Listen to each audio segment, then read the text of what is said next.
ప్రేక్షకులందరికీ నమస్కారం. ప్రస్తుతం మనతో పాటు ప్రముఖ ఆధ్యాత్మికవేత్త ఆస్ట్రాలజర్ మొల్లపూడి సత్యనారాయణ మూర్తి గారు ఉన్నారు. గురువు గారితో మాట్లాడదాం. నమస్కారం గురుగారు. నమస్కారం మణికంఠ. జూన్ నెలలో మేషరాశి వారి పరిస్థితి ఎలా ఉండబోతుంది గురుగారు? ప్రజెంట్ అయితే గ్రహస్థితి వీళ్ళకి ఎలా నడుస్తుంది, ఎలాంటి జాగ్రత్తలు తీసుకోవాలి వీళ్ళు ఈ నెలలో? జూన్ నెలకి మనకి ఉన్నటువంటి గ్రహస్థితిని బట్టి శుక్రుడు మనకి జూన్ 6న వృషభ రాశిలోకి వస్తున్నాడు, స్వక్షేత్రంలోకి వస్తున్నాడు.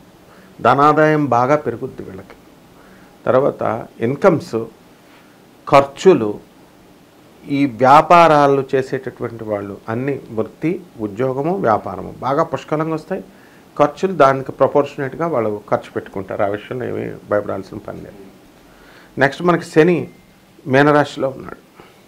అయితే ఇక్కడ మొన్నటిదాకా ఇబ్బంది పెట్టినటువంటి బుధుడు జూన్ 8 తర్వాత కర్కాటక రాశి, ఆ తర్వాత జూన్ 26 తర్వాత సింహరాశిలోకి వెళ్తున్నాడు. దానివల్ల పిల్లలు ఎంతో చక్కగా వీళ్ళకి కోఆపరేట్ చేయడము, మేనమామలు కోఆపరేట్ చేయడము, కమ్యూనికేషన్ స్కిల్స్ బాగా పెరగడము, వీళ్ళు చెప్పేటటువంటి దానివల్ల మనకి ఇంతకుముందు వచ్చినటువంటి గొడవలన్నిటిని కూడా ఈ నెలలో సెటిల్ చేసుకుంటారు వీళ్ళంతా కూడా. అంటే ముఖ్యంగా మాటల వల్ల, నోరు జారుడు వల్ల, తొందరపాటు మాటల వల్ల ఇవన్నీ కూడా సెట్టింగ్ అయిపోతాయి. ఈ ఏలినాటి అనేది వీళ్ళకి ప్రారంభం అయిపోయింది గురుగారు, లేకపోతే ఇంకా టైం పడుతుంది అంటారా? దీని తాలూకు ఇంపాక్ట్ అనేది వీళ్ళకి ఎలా ఉండబోతుంది? 100% ఇంపాక్ట్ ఉంటుంది. వీళ్ళు ఈ యొక్క మేషరాశి వారికి ఏలినాటి శని మార్చి 29, 2025 సంవత్సరం నుంచి పట్టుకుంది. కాబట్టి వీళ్ళు ఏ పని చేసినా, ఎన్ని మంచి పనులు చేసినా కూడా వీళ్ళకి అపవాదులు అనేటటువంటివి వచ్చేస్తాయి. అవతల వాళ్ళు అపార్థం చేసుకుంటారు. వీళ్ళు ఎవరిని ఏమీ అనకపోయినా సరే వాళ్ళు ఏదో అన్నారని చెప్పేసి వీళ్ళ మీద లేనిపోని పుకార్లు అనేటటువంటివి లేపేస్తారు.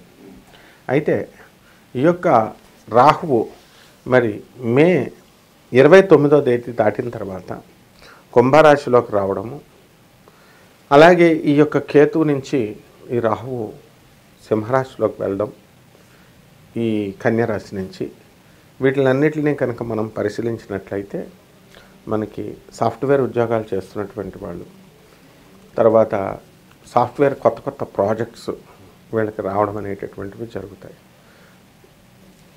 మీరు గమనించారో లేదో, ఉద్యోగం ఉన్నవాడు ఉద్యోగం లేనివాడు అప్పులు అంటాడు, ఏలినాటి శని ప్రభావం. తర్వాత ఎవరిని అడగండి కాల్స్లో, ఏం చేస్తున్నావు నాయన అంటే ఖాళీగా ఉన్నానంటాడు.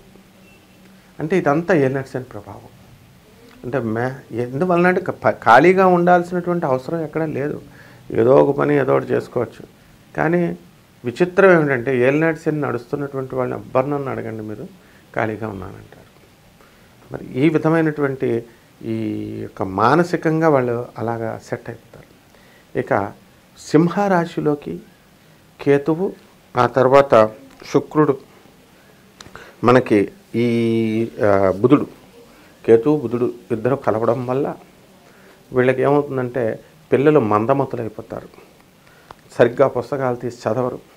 బలవంతాన వెళ్ళి ఏ ట్యూషన్లో ఎక్కడ పెట్టినా స్విమ్మింగ్ పూల్స్ అని ఇదని అదని చాలామంది పేరెంట్స్ కొంచెం ఎక్స్ట్రా కేర్ తీసుకుంటారు. బిల్డప్ల కోసం స్విమ్మింగ్లోను, తర్వాత ఆర్ట్స్, డ్యాన్సులు అని జరిపిస్తారు, ఫైన్ ఆర్ట్స్ అని ఇదని.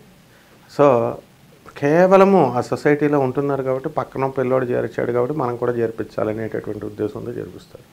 అక్కడి నుంచి అనేకమైనటువంటి ప్రాబ్లమ్స్ వీళ్ళకి రావడం వస్తాయి అన్నమాట. కాబట్టి పిల్లలకు వచ్చినటువంటి ఆ ప్రాబ్లమ్స్ వల్ల వీళ్ళందరూ కూడా, తల్లిదండ్రులంతా కూడా మదనపడుతూ ఉంటారు. కాబట్టి ఈ యొక్క రాశి వారికి మనకి గురుడు జూన్ 9 తర్వాత కర్కాటక రాశి వారితో ఉచ్చస్థితిలోకి వెళ్ళిపోతున్నారు. వీళ్ళ పేరు ప్రతిష్టలు ఎక్కడికో వెళ్ళిపోతాయి అన్నమాట. అందువలన వీళ్ళు ఏది చేసినా సరే మనకి ఆలోచనాత్మకంగా చేస్తారు. అంటే కట్నాలు ఇవ్వాల్సి వస్తుందని చెప్పేసి లవ్ మ్యారేజీలు చేసుకుంటారు. తల్లిదండ్రులు ఇస్తారు కదా, తల్లిదండ్రులు వాళ్ళు చూస్తారు కదా, ముందే అన్ని గురిగించుకుంటారనమాట. కాబట్టి ఈ యొక్క ఎందువలన మనకి గురుడు అర్ధాష్టమంలోకి వచ్చాడు కాబట్టి అప్పుడు వీళ్ళంతా కూడా ఏం చేయాలంటే, ఒక పని మొదలుపెట్టినప్పుడు ఆ పని సక్సెస్ కావట్లేదు అని చెప్పేసి వదిలేస్తారు. అలా వదలకూడదు. వాళ్ళు 1కి 2 సార్లు ప్రయత్నించుకోవాలా. ఇదే రాశిలో, ఇదే గ్రహస్థితిలో ఈ మేషరాశి అమ్మాయిది నేను చెప్తాను. ఒక అమ్మాయి పెళ్లిపేటల వరకు వచ్చింది. ఆ పెళ్లి రోజునే ఆ పెళ్లి కొడుకు ఎవడైతే ఉన్నాడో పిల్లల తల్లితో లేచి వెళ్ళిపోయాడు. అంటే ముందే మేము ప్రెడిక్ట్ చేసాం, అమ్మ గురుడు అర్ధాశ్రమంలో ఉన్నాడు కాబట్టి పెళ్ళి అంటే బాగానే ఉందండి, మా అమ్మగారు మా నాన్నగారు వాళ్ళు చూసుకున్నారన్నారు. మరి ఆ అమ్మాయి కూడా చాలా పెద్ద చదువు చదివింది, అది ఆమె చేతుల్లో లేదు పాపం. మరి ఇవన్నీ ఎందుకు జరిగింది అంటే డిస్కరేజ్ అవ్వలేదు ఆ అమ్మాయి. ఆ అమ్మాయికి అమ్మ నీ పెళ్ళే కాదు, నీ చదువే కాదు, ఉద్యోగమే కాదు, 1-2 సార్లు ప్రయత్నించాలన్నాం కాబట్టి నెక్స్ట్ వీక్లోనే ఆ అమ్మాయి భయపడకుండా మళ్ళీ నెక్స్ట్ పెళ్లి చూపులకి ఇన్వైట్ చేస్తుంది. పెళ్ళి అయిపోయింది, సుఖంగా ఉంది. ఆ విధంగా మేషరాశి వాళ్ళందరూ కూడా ప్రతి పనిని నాట్ ఓన్లీ పెళ్ళి 1-2 సార్లు ప్రయత్నించాల్సినటువంటి అవసరం ఉంటుంది. పిల్లలు లేరని చెప్పేసి చాలామంది నిరాశపడతారు.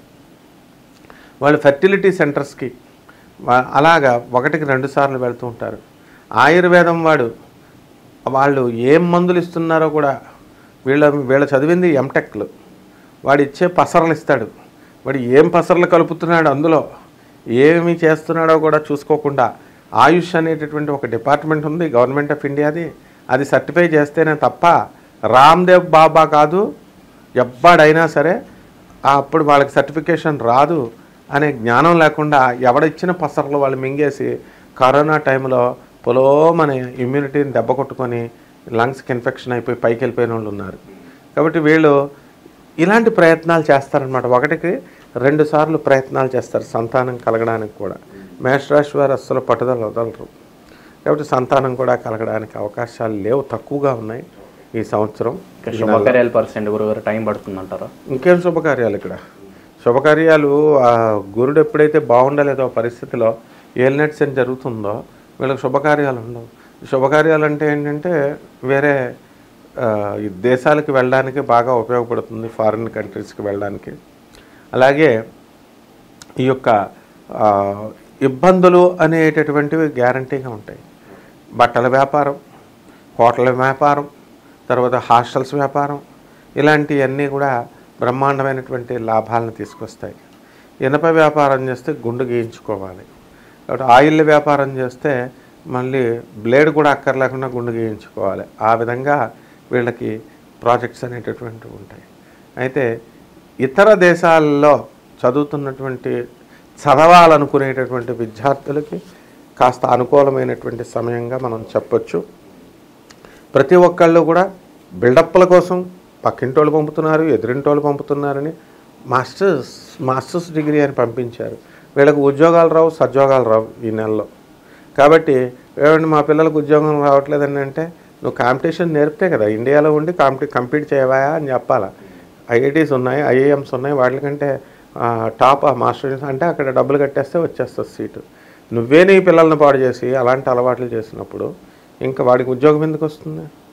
సో ఈ విధంగా అసలు ఫారెన్లో ఉన్నటువంటి వాళ్ళకి ఎవ్వరికి కూడా ఈ నెలలో ఉద్యోగాలు వచ్చే సమస్య లేదు. చాలామందికి ఉద్యోగాలు ఊడిపోయేటటువంటి అవకాశాలు ఉన్నాయి ఏలినట్స్ అని. కాబట్టి రెసెషన్ అనేటటువంటిది మనకి పీరియడ్ నడుస్తుంది. ఇప్పుడు ఉద్యోగాలు రావడం చాలా కష్టంగా మనకి ఉన్నాయన్నమాట. గురుగారు ఓవరాల్గా ఏలినాడ్స్ అనే టైంలో వీళ్ళ మైండ్ సెట్ అనేది బేసికల్గా ఎలా ఉంచుకోవాలి? ఎందుకంటే ఎప్పుడు కూడా ఏవో ఒక ఇబ్బందులు వస్తూ ఉంటాయి కదా, బేసికల్గా వీళ్ళ మైండ్ సెట్ అనేది ఎలా ఉంచుకోవాలి ఈ టైంలో? మైండ్ సెట్ అనేది శాడిస్టులుగా అయిపోతారు, డిప్రెషన్లో వెళ్ళిపోతారు. అమ్మాయి ఫోన్ చేస్తే వాళ్ళ లవర్కి ఫోన్ చేస్తాడు, ఆమె ఫోన్ ఎత్తకపోతే సూసైడ్ చేసుకోవాలనిపిస్తుంది. ఒక ఇంటర్వ్యూకి వెళ్తాడు, ఒక ఇంటర్వ్యూలో ఫెయిల్ అయితే ఇంక నా లైఫ్లో ఉద్యోగం రాదంటాడు. వాళ్ళందరూ బాగానే ఉంటారు, చిన్న చిన్న ప్రాబ్లమ్స్. ఫ్రీగా దొరికింది ఎవడరా అంటే జ్యోతిష్కుడు గురువు దొరుకుతాడు. వాళ్ళ డిప్రెషన్ అక్కడంతా తీసుకొచ్చి వీళ్ళని బుర్రలు తినేస్తూ రకరకాలుగా క్వశ్చన్స్ అన్నీ వేస్తాడు. అంతేగాని చక్కగా గురువుగారు చెప్తున్నారు మనం ఇలా చేసుకుందాం, అరే పాపం కర్మలు పోవాలంటే పేదవాళ్ళకి దాన ధర్మాలు చేసుకోవాలి, అనాథలకు దాన ధర్మాలు చేసుకోవాలి, సాధువులకు దాన ధర్మాలు చేసుకోవాలంటే అయ్యేం ఎక్కువ. ఆ గర్ల్ ఫ్రెండ్ ఎప్పుడు పిలుస్తుందా, దానికి ఎప్పుడు కాఫీ షాప్కి తీసుకెళ్దామా, ఈ టైపులోనే ఉంటుంది. ఏలినాటి శని ప్రభావం అంటే ఉల్టా పల్టా అంటాం అనమాట.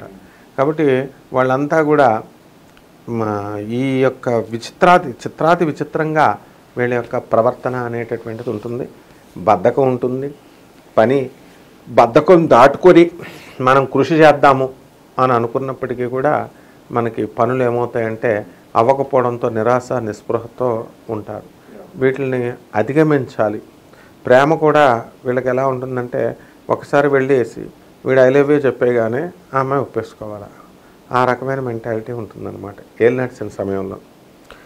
అసలే వాళ్ళకి ఏల్ నడిచిన సమయాల్లో ఎలాంటి దొరుకుతారంటే వీళ్ళకి దొరికే మనుషులు కూడా ముదురులు దొరుకుతారు. వాళ్ళు ఆల్రెడీ 3-4 బాయ్ ఫ్రెండ్స్ని మెయింటైన్ చేసిన అమ్మాయిని వీడు వెళ్ళి ప్రపోజల్ చెప్తాడు. ఆమె ఆల్రెడీ ముదిరిపోయి ఉంటుంది, ఇంక వీడి మాట ఏమింటుంది. అలాగే 4 సార్లు 5 సార్లు ముంచేసిన వాడితో వ్యాపారం పెడతాడు.